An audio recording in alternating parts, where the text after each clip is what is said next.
may sumuko ho sa inyo eh, na ang sabi sa inyo nung sumuko, pinapapatay na siya nung nasa bilibid. Yes. Tama po ba yun? Yes. Sino ho ba yung nasa bilibid na yun na nagpapapatay daw sa kanya? Hindi ko muna sabihin yung pangalan dahil Oo. baka mamaya lalong mamamatay yung tao na yon pag sinabi ko yung pangalan. Oo. Marami kasi silang drug lord sa loob ng bilibid, di ba? Oo. Basta isa dyan sa kanila ang tumawag na doon. Tapos Dahil sabi sa kanya. hindi na nakakarimit Aha. ng income. Sila nagpapatayan. Oo. Sabi, ang revelation nga niya sa akin kahapon is every week pinapadeliveran siya ng drug lord ng 1 kilo. Okay. Yung 1 kilo niya, nadidistribute niya yan within the week. Dati. Oh, dati. Okay. Tapos yung kanyang kita doon sa 1 kilo na yon, yung porsyento niya is 300,000. Mhm. Isipin mo, nagkumikita ka na Sa 300,000 isang linggo. a week. Wow. Pag-distribute lang. Oo.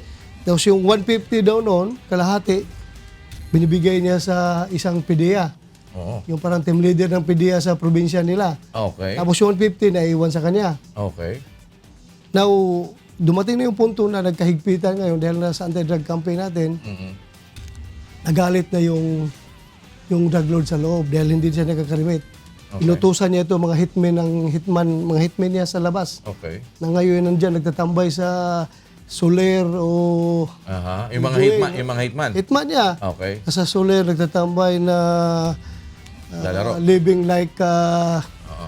ang daming pera, living like a king. Kasino. Oh. Okay. Tapos yun ang papatay doon sa yung nagsurrender sa ating kahapon. Aha. So, Yung nasa PDEA, hindi pa rin pinapapatay. Kasi may sinabi sa inyo. natanggal na ata yung ano pro. Wala na. Hahanap. Kasi hindi na active or hindi Ay, pa wag ko po kung active o hindi na. Basta natanggal na daw lately. Okay. Pero papahanap ko pa rin. Mm. Papahanap ko pa rin. So, ito ho, nandun talaga sa bilibid, yung pinangalanan niya na yun. Nasa loob ng bilibid. Mabuti hindi pa siya napapatay. Yung nasa bilibid, Hindi, nandito sa, distributor, nagtago nga, nagtago. Nagtago siya at nagsurrender sa akin. nasa inyo na ngayon. Ano ho, pinaproteksyonan niyo ba ngayon na huwag siyang magalaw o paano? Merong safe house na Nandoon siya, nandun sa, siya. sa safe house. Hindi naman siya, hindi ka ba kaya siya mapatay nung nasa safe house? Mukhang wala man siya sinabi na police na binibigyan, PDEA mo yung binibigyan. PDEA. So, kaya dito siya sa amin nag-surrender. So wala naman pulis na pinangalanan na involved. Wala pa naman, wala pa. Oo. Nasa bilibid ito ngayon. Yung drug lord, Yung drug lord. nandun sa Nakita niyo na ho ba pagmumukha ng drug lord na yun? magandang lalaki. Ba? Magandang lalaki. Talagang gwapo. Oo. Nasa maximum ho ba? O Kumakanta pa dyan sa loob ng...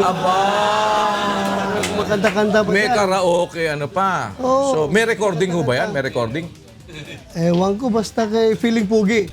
Feeling pogi. Feeling pugi siya. So, pero ano ho ba yun? May bilang na ho ba kakantahin nun? Ano ba magandang kanta ipakumpos natin sa kanya? Para... Meron nung meron niyang Killing me softly. Hindi. Please release me daw, General. Ano lang siguro. Yung, Hindi, pero I General. will survive. Okay. Dapat ganun yung kanta niya. Pwede. I will survive. Sir, ilan na ho ba ang napapatay? Kayo, personal. Yung guhit ng baril niyo, meron ba? Ito, kada isang tumba, ilan na ho ba yun?